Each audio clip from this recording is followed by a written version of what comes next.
Well, after a few weeks delay, we are back with another Back Creek Youth Group video here on the Shorter Catechism. Today we are covering the fifth question in the Catechism. You might have to go back and look at the question from a few weeks back, but feel free to pause the video and go back and refresh yourself over question number 4 anytime. Hope you guys are enjoying your stay at home because of all the school closure and everything like that. It's a great time to just freshen up, spend some time with the Lord, make sure you're reading the Word, spending some time in prayer. It's a very real moment that we're living in, and so this is a really opportune time for you to focus on your walk with the Lord. And so we're just going to jump right in here to question number 5 for this morning. Question 5 says this: how many gods are there? The question from last time was what is God? And it described who God is and what He's like. And now the follow-up question to that, question 5, how many gods are there? And the answer: there is only one, the living and true God. There is only one, the living and the true God.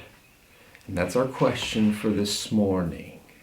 How many gods are there? There's only one, the living and the true God. And there's not a lot to this answer. It just has about 3 things to focus on. There's one God, He is living, and He is true. So we're just going to look at 3 of those words. The one God who is living and is true. And so we come to the first part of that question, that there is one God, only one. It's not a bad thing as Christians to claim that there is one God and we know Him and we believe Him. And what that means is that the God of the Bible is true, and that means that all other supposed gods are false. And that's not a bad thing for us to claim. If I claim that apples are red, I am saying that apples are not blue. And you can't have an apple that's red, only red, and an apple that is also only blue at the same time.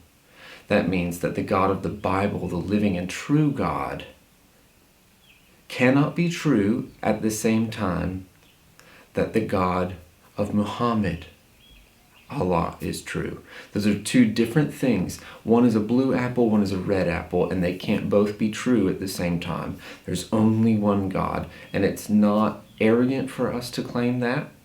It is reasonable and right. If I say to you, I'm going 45 miles an hour down the highway, I have to be going either 45 or not 45. It's either a truth or a lie. And the God of the Bible is true. He is one God.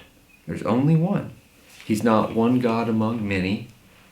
But we might ask the question, but don't all religions teach the same thing? Just be good and you'll get into heaven. Most religions do teach that. And that's a sad reality. But Christianity teaches something altogether, and we've talked about it before. In sermons, in youth lessons, Christianity isn't be good enough to get up the mountain, because you'll never get up it.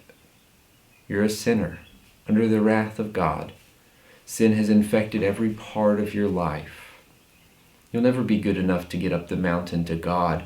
And so, as the Bible teaches us, God left heaven in Christ and came down the mountain to rescue us.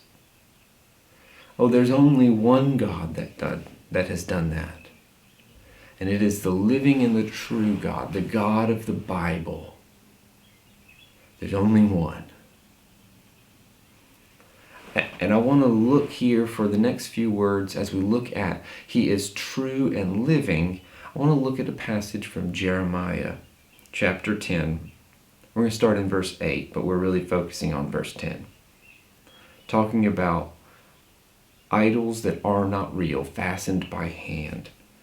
They are all senseless and foolish. They are taught by worthless wooden idols. Hammered silver is brought from Tarshish, the gold from Uphaz. What the craftsman and goldsmith have made is then dressed in blue and purple, all made by skilled workers, talking about idols that people worship are being made by human hands.